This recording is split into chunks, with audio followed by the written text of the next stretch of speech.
Welcome all to the 10th edition of Pune International Literary Festival 2022.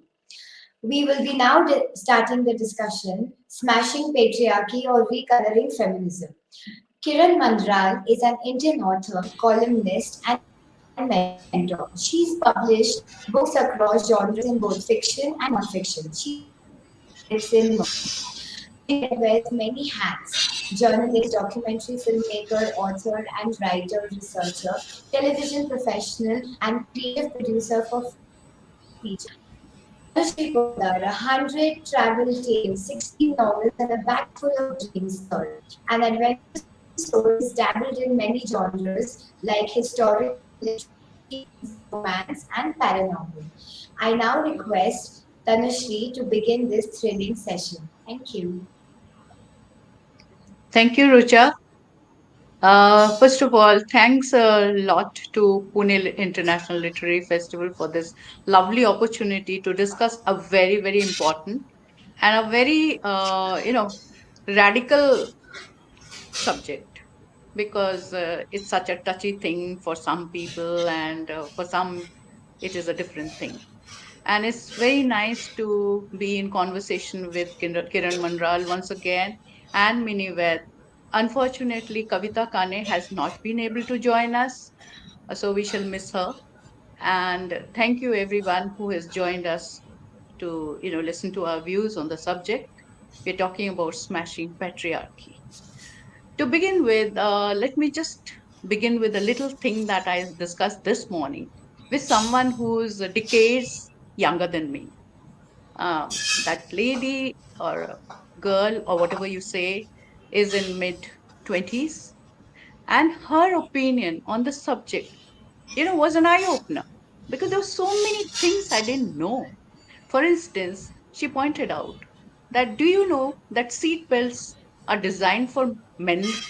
Basically, the research done proved that women hesitate putting on the seat belts because it was not actually researched on on a woman's body.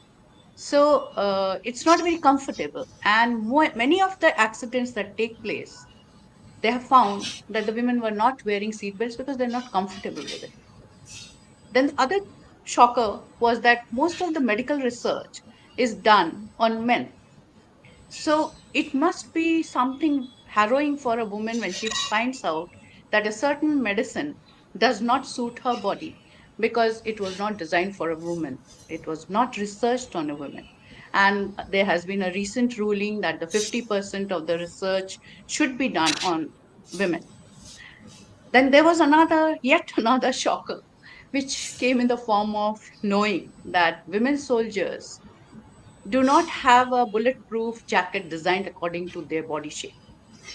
And they generally don't wear a bulletproof jacket, because of which they are shot. And many of them actually have suffered death because of that reason. Now, these are very, for us, feminism, smashing patriarchy, and all means something very different. But these are also something which I didn't know about. And there's a very nice book that person quoted, and which is Invisible Women, a data bias written by Caroline Perez. And so these are some of the things that came up in my mind when I was thinking of the subject. Now, I would like to know what you think about feminism or the subject itself, smashing patriarchy. Kiran?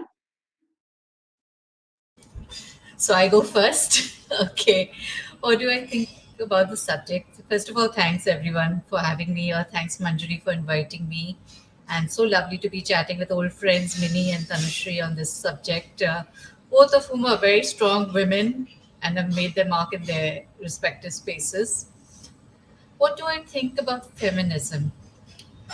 Uh, Long years ago, when the women stayed back in the caves to watch the children while the men went out to gather the food.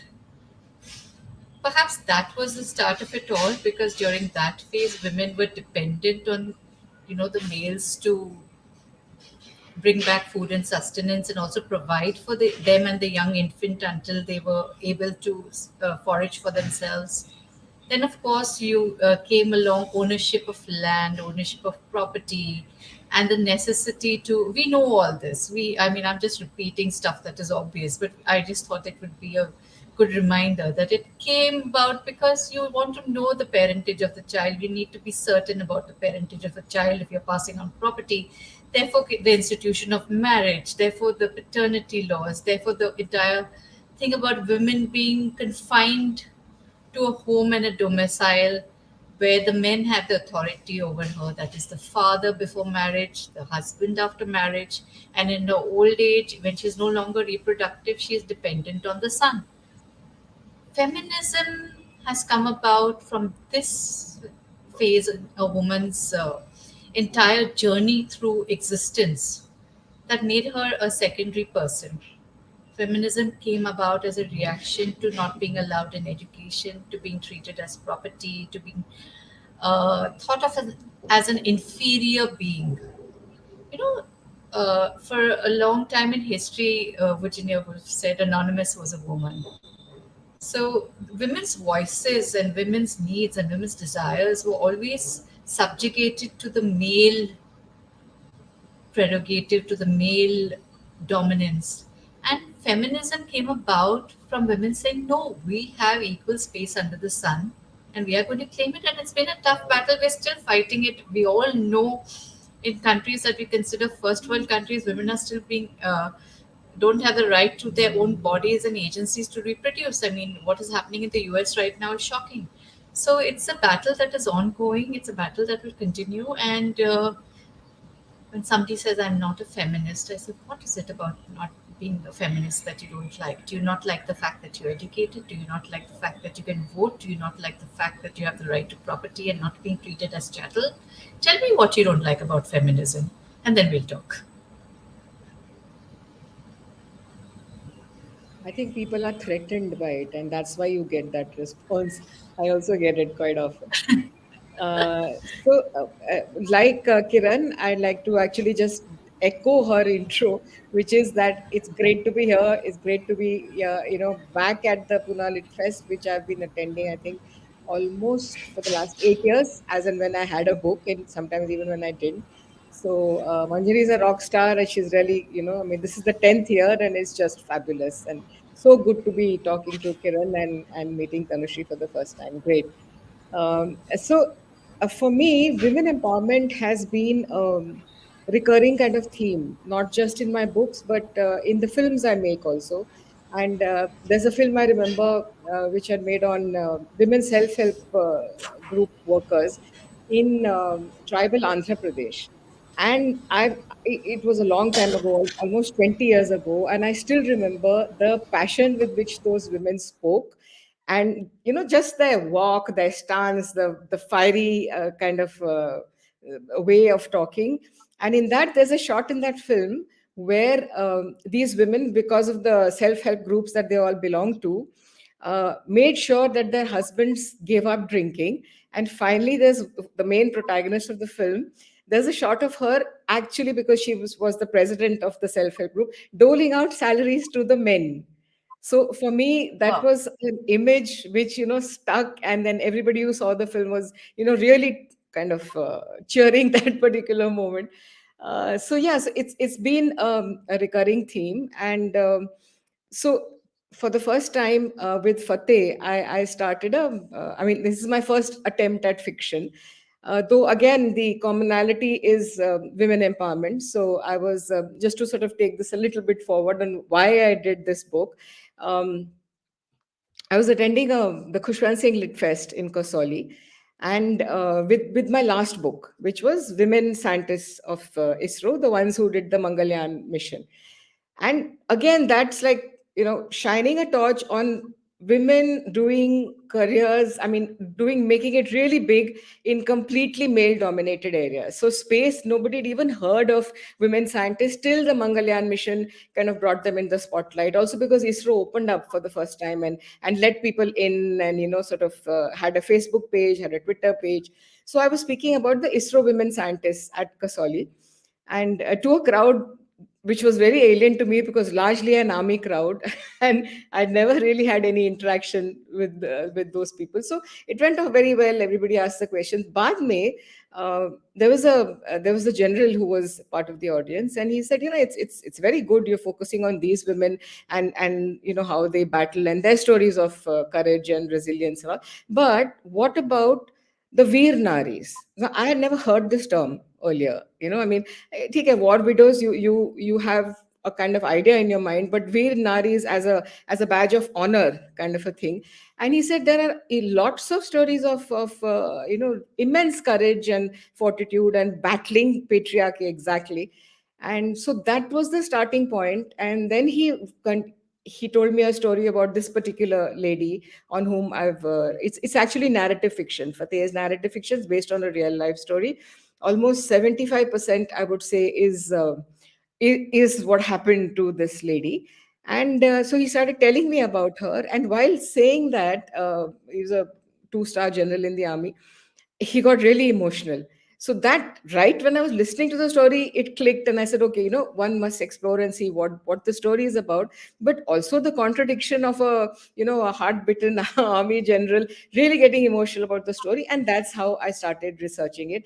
And then I found that the protagonist encounters and smashes patriarchy at various levels. So we can talk about it a little later. And that for me, that was the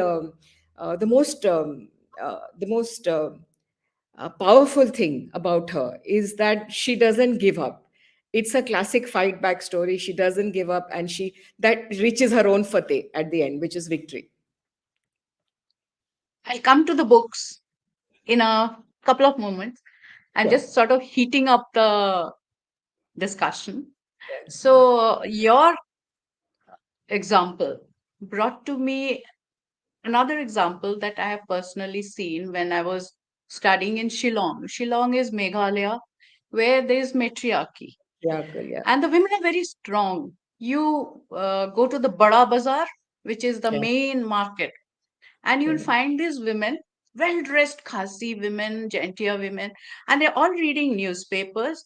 They're boldly lipsticked and mm, wearing, very fashionable clothes. You'll not see any man around. yeah. And they're so strong. I mean, I was in college and I was so impressed because I have traveled all over the country and I've seen various sectors from backwaters of Haryana and UP to Kerala and all. So I was really impressed that there were these women who could, voice their opinion, and they would Mm, even beat up a man if he got drunk. So it was that kind of an exposure.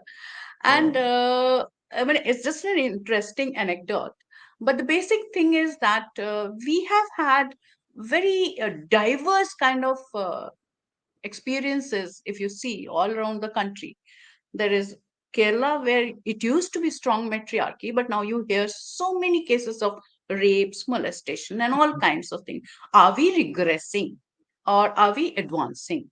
As far as I see the newspaper is concerned, you'll find more and more cases against women. So, Yeah. what's happening?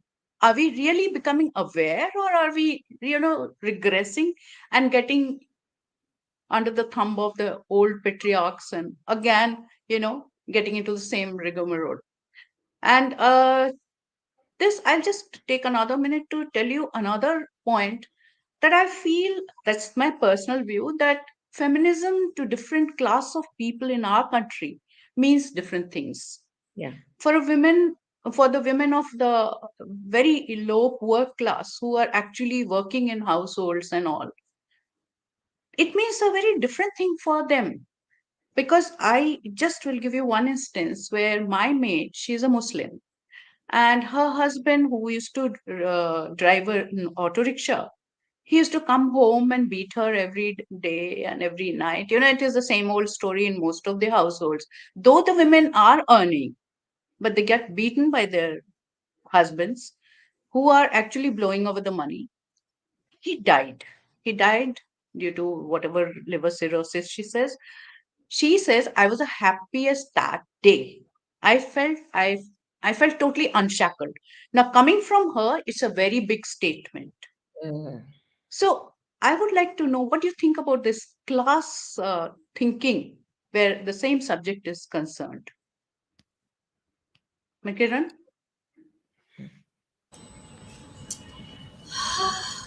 Class thinking. There are two parts to your question, Tanushree. First was about, are we regressing?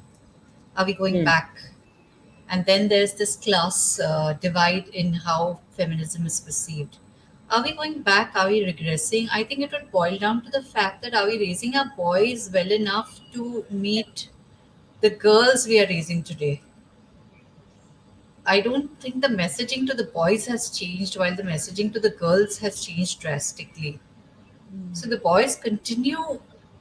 I'm sure, of course, a lot of parents are changing their messaging to the boys, but on the whole, I think in little pockets, this sense of entitlement, this sense of having a double an XY chromosome gives you some superiority continues, and also that a woman has agency and a woman has choice and a woman has the right to say no. I mean, if you look at the number of stalking cases and the Yeah. ways women are killed, mutilated, maimed, it is not something that is new. Acid attacks have been happening for donkeys' years. Rapes and murders have been happening for years and years. I mean, we know about so many cases from the past, and maybe they were not spoken about so much. I don't know. Maybe Yeah. the reporting was not so Report. graphic earlier. Yeah. The reporting is terribly graphic these days. And Yeah. we had the Tandoor murder case. We had Mm. the Mattu girl who was killed by her lover. We've Yeah, yeah. had cases who have stayed Mm. in our which have stayed in our memory. Uh, but now I think there's an element of the reportage is very voyeuristic. Voyeurism. It's Voyeurism. very, Yeah. Sensationalism. Yeah. yeah, and that sort of amplifies it, and then you have copycat cases coming up almost every other day. So I wouldn't blame the media, but I would say there has to be some kind of awareness of what you are propagating, Mm. because a, there's the sense of entitlement. B, there is cause and reason. She's not responding to me, or who the hell does she think she is? Let me Yeah. show her a Yeah. place. And then this person has done this, so let me also do this. There is no sense of impulse control that our boys are learning, and this Mm. sort of scares me because these young boys are going to Yeah. grow up to Yeah. be men. They will be, I mean, some of them may even get away with what they've done. They might not be caught and they might not be punished, and they will go on to do more gruesome things. Mm. So is it getting worse? It might be. We are hearing more of it. It always existed in the past. Also in our history, we've had cases of horrific crimes against women, and I mean, we keep forgetting it, and we keep remaking history over and over again. These things keep happening, and it's not just India, Tanushree and Minnie. It's across No, the no, world. it isn't. Across the world. Yeah, yeah. It's across the But world. somehow the age factor is beginning to be very disturbing. Dubbing. 15 That's year exactly olds raping 12-year-old, the 13-year-old rules. with no Exactly. accountability. You go to a remand home and you're out in 3 years. Matlab, what kind of people will they become?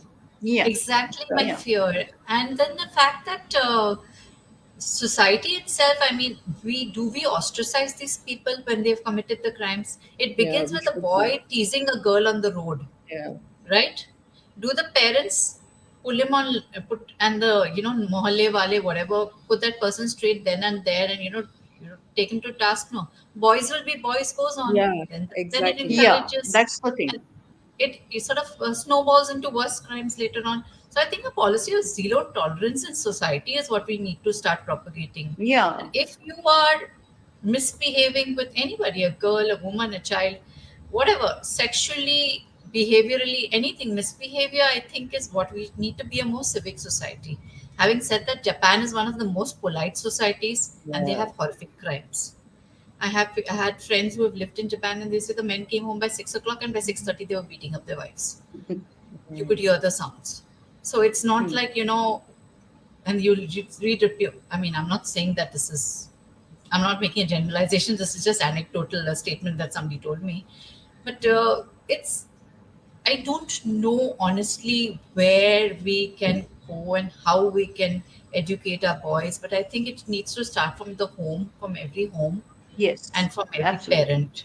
And hopefully, but about your question on strata of society and how feminism is perceived differently, I think it is need for a certain strata of society. It is a more privileged strata. It is about the right to express yourself, the right to have an education and to follow your career. For a certain strata, it's just survival. Yeah, So, that gap is so wide. There will be different versions of feminism across that gap. Until that gap is bridged, we absolutely. cannot have a uniform version of feminism. True. That's my take. Yeah, Minnie? yeah, to this, I'd actually like to just add. I have a very positive example of women from the lower classes, sort of being feminists without even knowing that they are feminists. So I had done a book on the anti-Kudunkulam power plant struggle, and there were these women, all of them illiterate, could just about sign their names, who were sitting on a protest every day from I think around 10:30. I spent almost a month with them twice, 10:30 to 4 without, I mean, just water, no food, nothing. So they would cook their meals for their children and their family at in the morning, then come and sit there at the protest dharna and participate in whatever was happening, and also go to other parts of the state, not just Idintakarai where the protest was centered.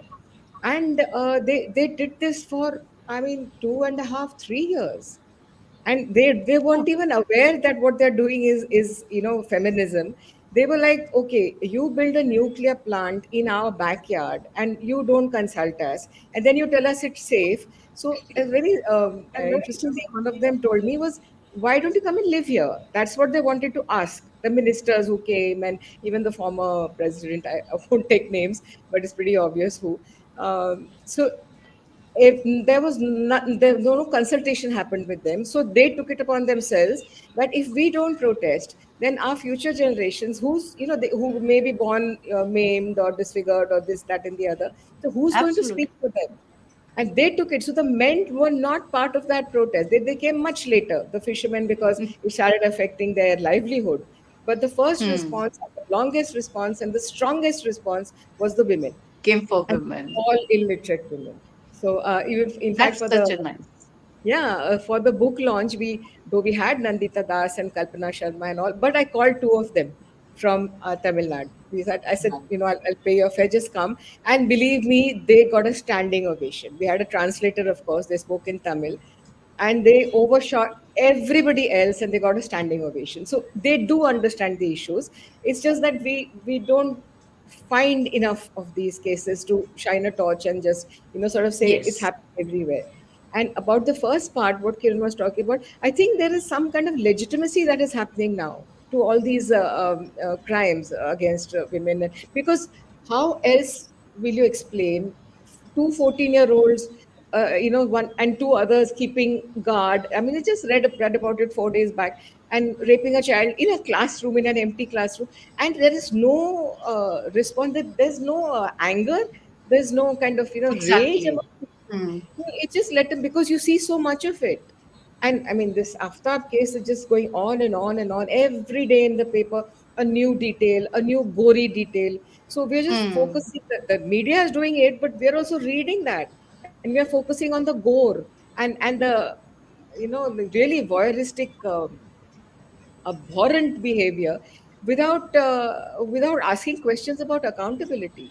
So that I find very True. shocking. So have we all become so desensitized, like it used to be with if you're covering insurgency or something? I mean, I Yes. remember once my boss said, "Okay, if there are more than 50 deaths, then you can go there. Otherwise, it's not required." Hmm. And my Or parents were in the, Kargil. Or yeah, Kargil War. or Kargil war. And so my father was aghast. He said, "Ye kya attitude hai?" I said, "But this is, if you're in the media, this is how they talk. 50 se zyada death hui ki then you go and cover it." So desensitization, which happened right then towards insurgency and wars and people, is now happening on a daily basis with crimes against women. I mean, Absolutely. according to me. I know. Absolutely. Absolutely. It's sad, but it So is some true. boundaries have to be Because set. Some boundaries. I don't know how. And I had such uh, hope after the Nirbhaya Yeah. entire, the way the country rose and Yeah. the anger that but was then you there. have one Bilkis Banu case. Yeah, For see? every Nirbhaya, there is this thing. So it's demoralizing for a lot of people and NGOs who are working day and night and, trying to bring in a change. So whatever. Now we shift a little focus to the books. And Kiran, you have written Rising recently, which is entirely about women who have achieved something. And they have really done something very different. And I was very interested because Harita Deol, covered in the book, I had gone and interviewed the first batch of women pilots at Oh, Yelahanka. Yeah, lovely. I was based in Bangalore. I was working for the Magna group of magazines, and I did a feature for Savvy. And Okay. there was Oh, this enthusiastic, bright-eyed girls in smart uniforms, and Harita Deol was one of them. And it was really tragic when I read that she had lost her life. So what I want to ask you is, how did you, approach the subject? What made you think of it and, bring it out? so, to be very honest, I did not think of the subject myself. Shashwati Bose, Bora, who's the editor at commissioning editor at Rupa, approached me and she said, "Kiran, would you like to do this?" It sounded very interesting and it's a subject dear to my heart. So I said, yes, of course. And I was very clear, Tanushree, that I did not want only the names who are known. I was happy to have the names who were known if it meant that Yes. it would induce people, more people to pick the books Yeah. up. Yeah. But I wanted names like Harita, Yes, Kavita. names that people Names that had not really heard about true. and who needed to be known about. So I was using, your Lata Mangeshkar and your more famous names and your Madhuri Sushma Dixit and Swaraj. Raj and all the known names, commendable achievements, all of them wonderful lives, but we know them and it's good if somebody reads about them and is tempted to learn up a little bit more about them. I think that's brilliant and my book has done its job, but I also want people to know about Mashweta Devi. I also want Yes. people to know about Harita Kordiol. I want boys and girls, young boys and girls. I think we need more female icons for boys. We are Yes. pushing the female icons down the throats of girls and saying, look at what she has achieved and see what she's done. But I want a boy to stand up and when asked, who is your icon, and name a woman Mm.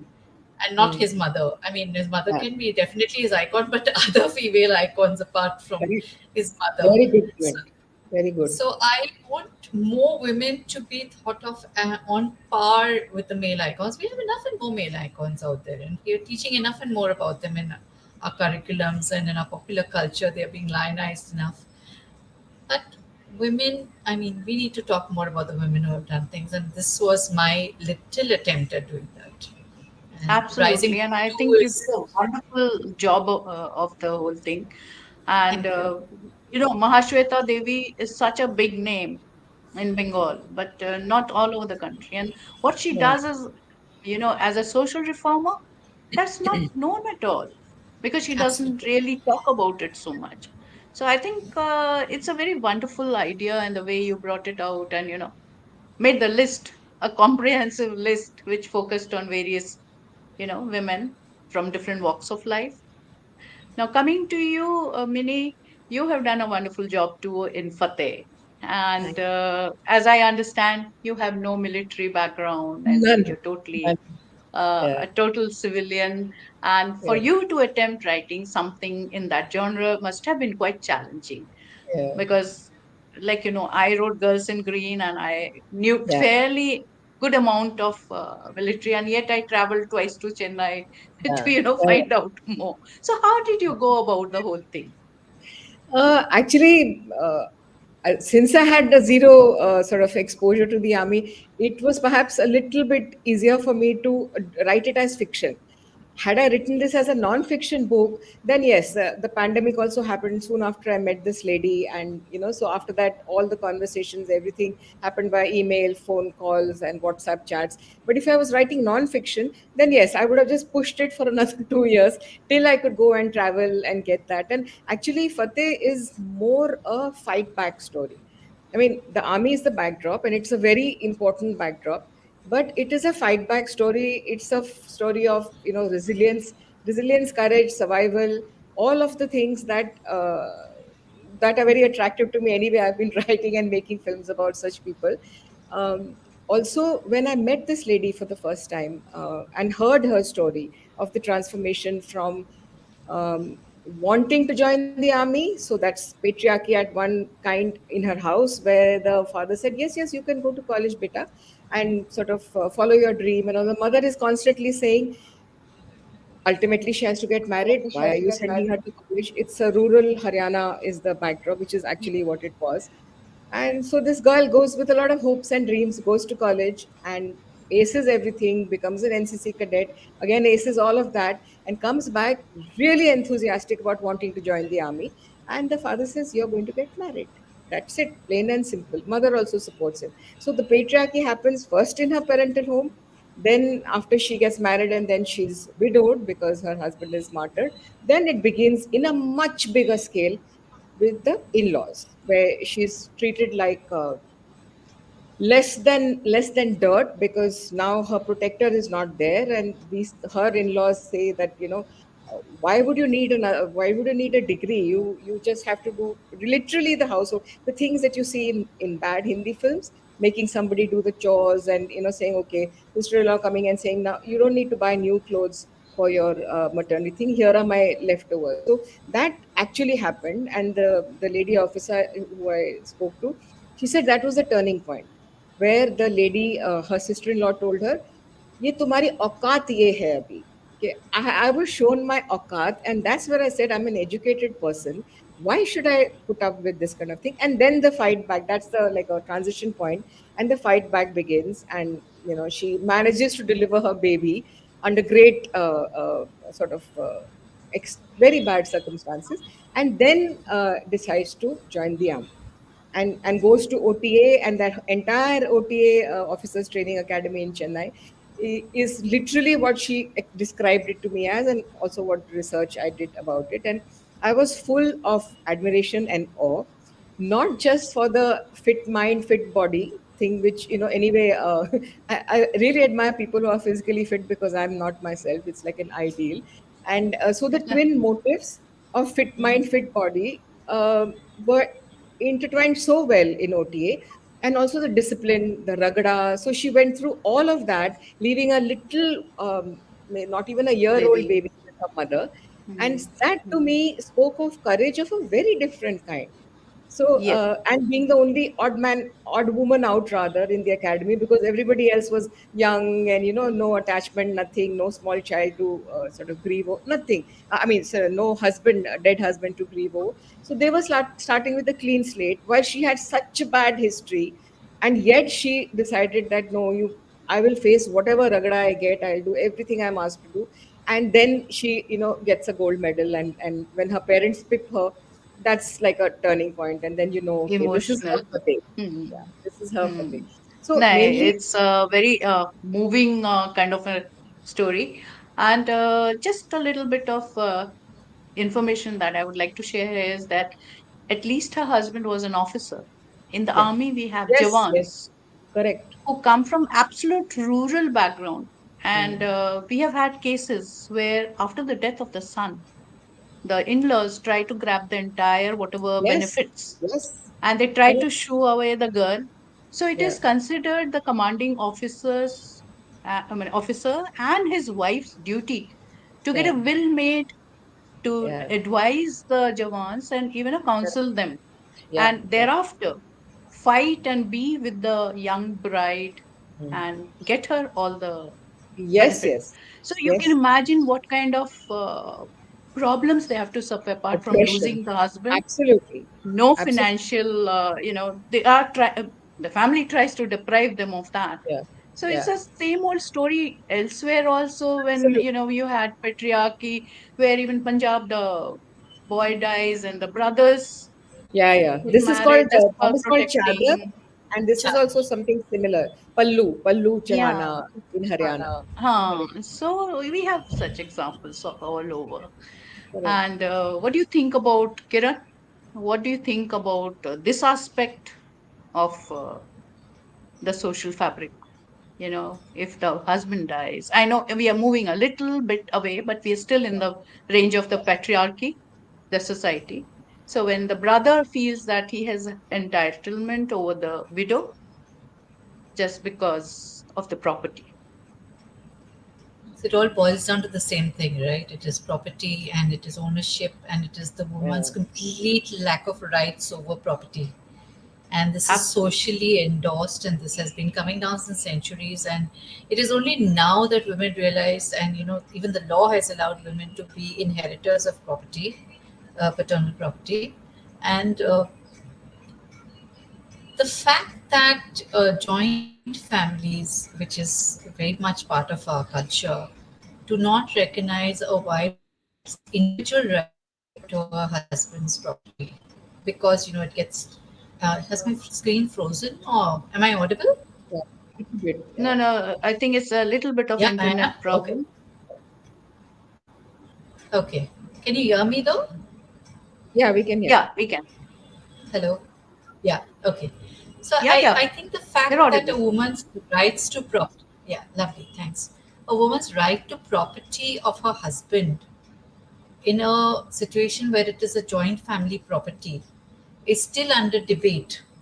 Is something I'm sure the laws are there, everything is there, but the social acceptance of that is Yes, still not coming about. So there's only so much that a law can do when the social modes and norms insist on claiming a woman as property to retain the property within Yeah. the true. family. And having said that, it goes down to the womb, right? If the woman goes out of the family, marries again, then what happens to the share of the property that she takes away? It Yeah. goes to somebody else. So Yeah. these are True. issues which are so entangled. I think it's until women very clearly know their rights and have the kind of support structure within their immediate family society to back them when they want to stand up, this will continue. So it's not about having the laws in place. It's about Yeah. telling a girl that no problem, whatever happens, we are there with you, the girls of your house, and Support. we will fight for you and we will make sure that you get your rights and your dues, which at the end of the day is an individual. It's a very micro issue. It has to happen at the family level, at the neighborhood At level, at least, the society level. yeah. Yes. At least I understand, Tanushree. Maybe I mean you will know more because it's the army thing. At least in the army, there are organizations like AWA, and they are like Yeah. I spoke to the AWA president, in fact, ex-president, who was part of the story, and she said that we are the first family that reaches out, because Yes. by the time the real family comes and everything, we are the Yeah. first people we go Yeah, and. that is what I said, the CEO and the wife. The CEO and the wife, so they are the mediators also, Kiran. In case there's Mm. any Yeah. such, thing, Yeah. exploitation on the girl's side also, suppose of getting married somewhere else, and then after all they've lost their son and going away. So there is mediation over there. Also, these kind of social practices that happen, whether it is chadar chadana or pallu odna, are not legal. They have no Mm. legal sanctity They at all. So Yeah. basically, it's just to protect, not even protect, yeah, protect the family's name. So you keep the widow in your house, but you probably treat her like shit. She gets no right to property, Yes. nothing. All the money is taken. So I mean, Tanushree will bear me out in this, right? So the army does mediate to some extent, at least. I don't know what the extent is, Very but there much, is, very much. yeah, And that will that I was talking about, where the Jawan is yeah, counsel, takes yeah. care of the legal part. He is Oh, told to divide okay. according to So it's half and the half, right? family's. Huh. I think it's half for the parents, I half for think the wife. mostly it's like that. And but there have earlier been cases where the parents are left, like you said, it Yeah, can be the other way around. sure, It sure, has happened. That's the reason sure. that new practices have come up, and I wish such a thing extended elsewhere in the social Exactly, these exactly. things, Which where is what I some elders of the village, like panchayat or something, could take Correct, on the onus. This is correct. a very wide subject which will Yeah, never end. We will never tire of debating, and we will never reach any conclusions. But one thing I know for sure, I would like to know, what is the next one that you are doing Kiran, and then Minnie. Anything to do with feminism or the subject patriarchy. Well, Rising 2 is being researched and written as we talk, so that's on the cards. Yeah, so that's Yes, and good. We have something to look forward to. 30 more inspiring women, and I hope I do Oh, Oh, them nice. justice. very Very nice. nice, very All nice. unknown people or some known names A also? mix, yeah, a mix again of known and Mix. unknown That's women. Like good. she said, she has to attract the Yeah, readers yeah, who know the well-known personalities and would like to absolutely. read. What about Minnie? Yeah, I'm also planning. I'm researching Fateh, not a sequel, but different stories. Because now, I mean, having entered this new world of the army and Navir Naris and Ava and all, so I was commissioned to write about Ava, and the misconception, you'd be surprised in media. I mean, the media person who asked me to write about this about Ava is that, oh, we thought army wives are just like dress up in nice saris Partying. and go to parties and dance, and dances and all. So, and she said, after reading a book, I realized the kind of social impact and kind of duties that are performed by the Ava people. So she wants a series on it.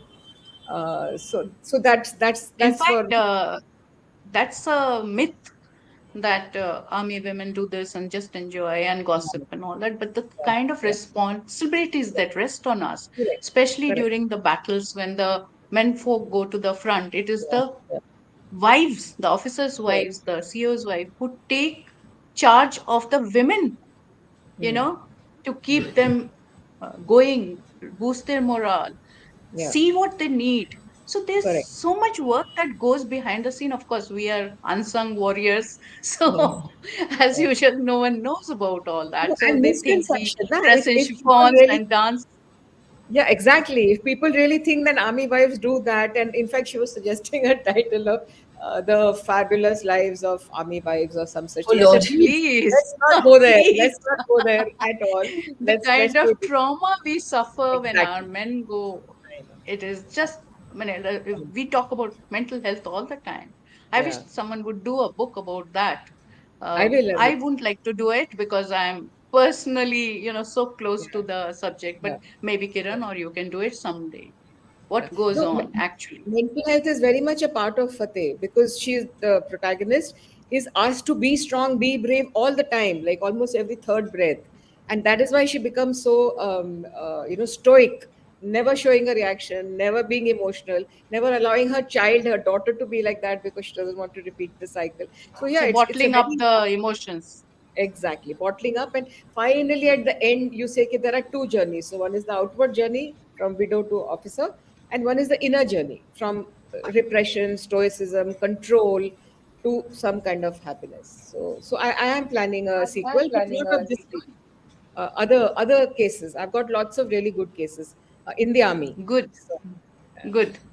Tanushree, may I throw a question at you? Sure.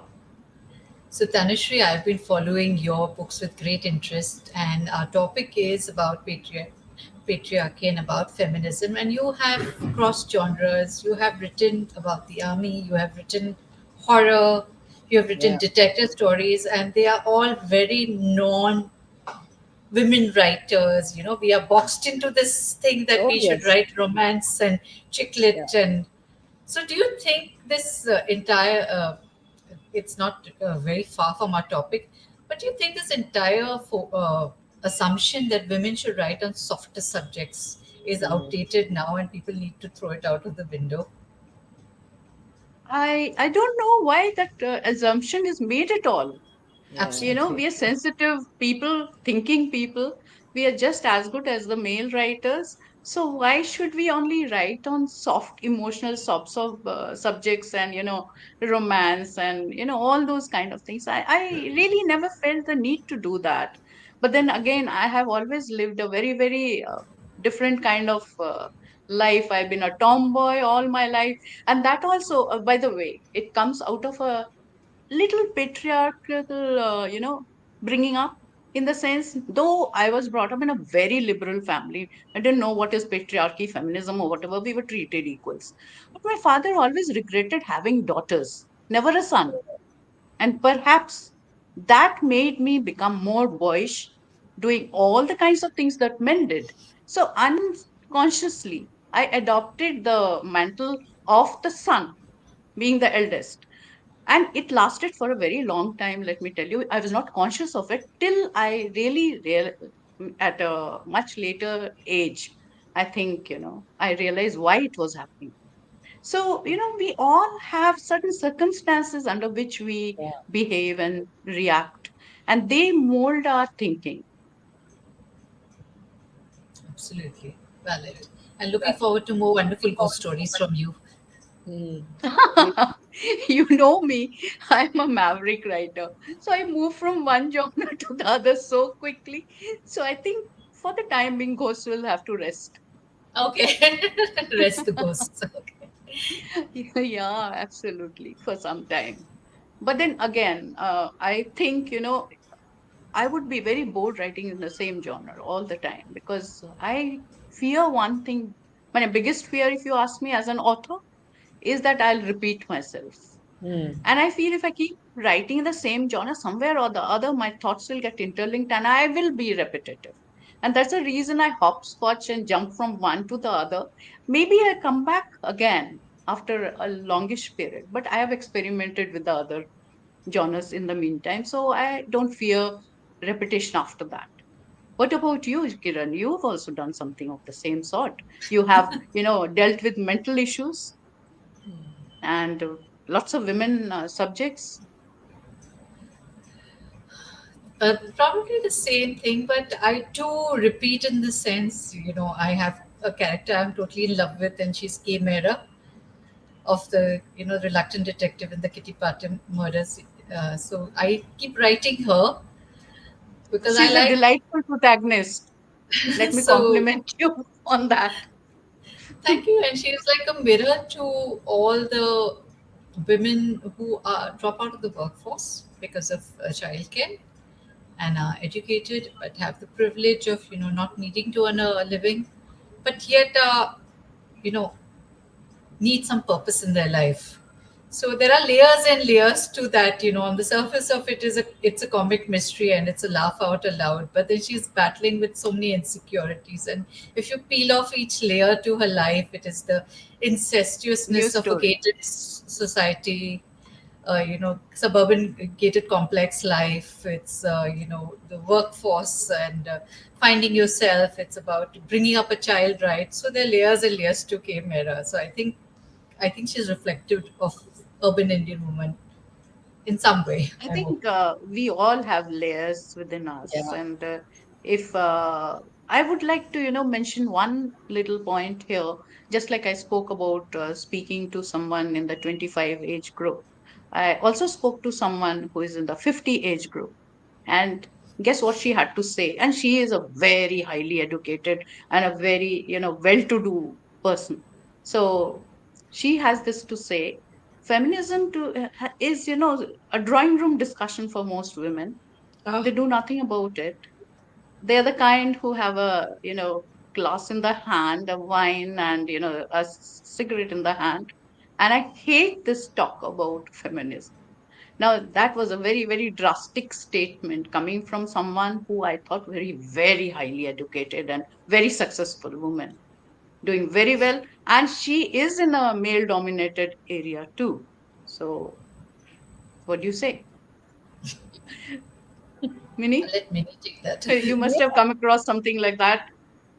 I will give you links to two of my films, which have the tribal women and women with no education being the best feminists that I've ever seen in my life. So it's again, it's like those Ava army wives. They're just drinking. I mean, dancing and doing nothing. The misconceptions Yes, which just fester in somebody's mind, and feminism becomes a bad word. And okay, there may be some people who okay, sorry, Sonia said 10 minutes less. Some people who might fit that, but perhaps one in about a million. So how can you generalize like this? It's shocking.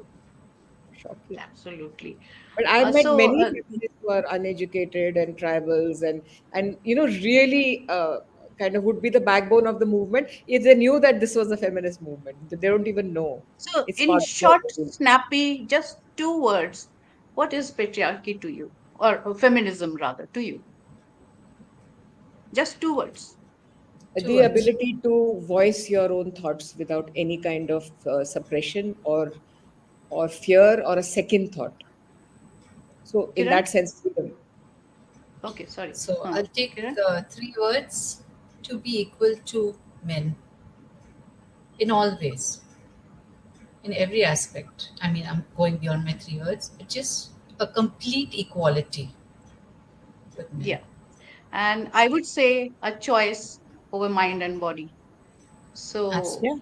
Yeah, mm, yeah, so that sort of sums up our thoughts, I guess, in a way. And I believe there are no questions. So mm, maybe we should start thanking the audience for being so patient, listening yeah, to us. yeah, And when we even, talked about various subjects, various took it to from army to, chadar chadana to the tribal women to the yeah, rising women. And thanks again to PILF and Manjari Prabhu, who have been real rock stars. And yeah, as yeah. usual, I feel I'm at home in the Lit Fest. And thank you, Kiran. It's been a beautiful, lovely, and lively discussion. And so I must thank Minnie also. I'm meeting her for the first time. I'm very impressed. I would look forward to your books, which you're Thank writing you. on army. And Yes, do keep me yes, updated. absolutely. You'll be my resource person, not just updated. You'll be my Sure, resource person. anytime, whatever I can, in whichever Wonderful. way. And I would Thank you. also echo your thanks to Manjari and Pilf, which is like always, again, like coming home. I'm also a Pune girl, and I've been attending it always. So it is a home festival for me also. Thank you so much. Thank Thank you, you. Tanushree, Thank you. moderating this so wonderfully. Thank you. Yeah. So, bye bye, Thanks, Manjari. everyone. I think Bye we bye. can hand over to the person who's going to, you know, be closing it. And So I see you in Pune, conclude. Tanushree. Sure. Bye, Kiran. Hope to meet you soon.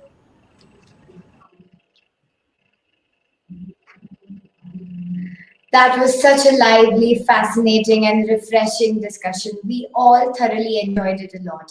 Thank you, Kiran Manral, Minnie Vaid, and Tanushree Poddar for being special PILF guests. Our next conversation, The Rise, Fall, and Future of Bollywood, begins in 10 minutes with Mayur Didolkar in conversation with Maithili Rao and Balaji Vittal. Thank you so much. See you there.